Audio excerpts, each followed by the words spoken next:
Hello, BookThinkers family. Today's book tip is highly anticipated.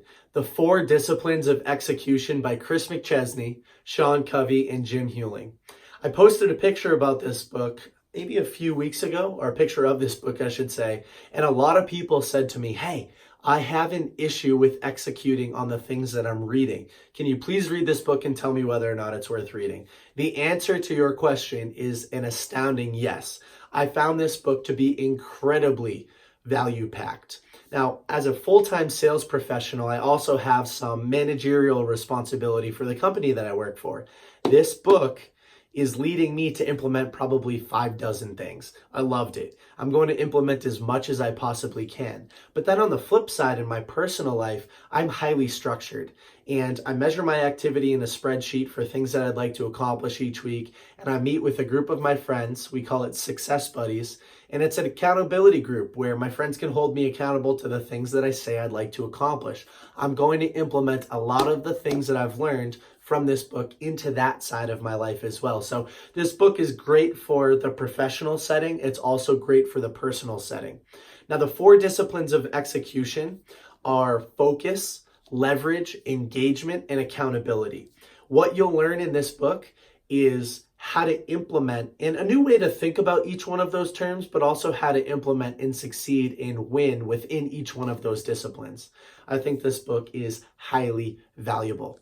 So the biggest takeaway for me, or one of the biggest takeaways for me, is that there will always be more good ideas than there is the capacity to execute on those good ideas. There's so much out here. There are so many successful people, and they all have a framework for winning. You need to choose what's going to work the best for you.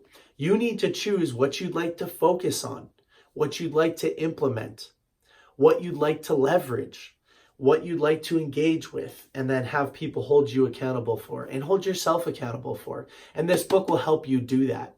So when choosing goals, there's a lot of different things that this book helped me with. One of the frameworks that I learned the most from is how to structure my goals. I'd always thought SMART goals. I liked that acronym. We learned about it in school. A lot of people talked about it. But the framework that they talk about in this book makes a lot more sense to me. From X to Y by when. That's as simple as it can be. From X to Y by when. If I want to lose weight, I need to go from here to there by a certain date. If I want to increase my following on BookThinkers, I need to go from here to there by when. So the from here to there is accomplished through what are called lead measures. Those are tasks, activities. And the end goal, the when, that is what's called a lag measure. That's a result. It's not directly influenceable, whereas the lead measures are. So if I want to lose weight, I want to lose 20 pounds. Well, that's a lag measure. That will be a result. So what are the lead measures, the tasks that can get me from X to Y by when? Well, maybe it's counting the number of steps I do, or increasing the number of times that I go to the gym. Maybe it's counting calories or changing the way that I eat food. Those are directly influenceable by me. So track your lead measures and your lag measures. A lot of people only track lag measures. I work in sales professionally. That's a notorious industry or area of a company that typically only tracks lag measures. X number of sales, X number of new customers, X number of revenue. But they never track the lead measures, the number of calls you're making, the number of on-site visits you're performing, whatever the case may be. Lead measures will change you. If you can measure them effectively and you can get from X to Y by when, you'll be more successful. So that was a big takeaway for me. I think that knowing that there's so much that we can implement into our lives, and then using books like this to help us decide what to focus on and where to apply all of that strength onto the lever, knowing that it takes a lot of movement on the lever just to move the boulder a little bit, but we need to consistently work at it, and we need to choose where to apply that lever.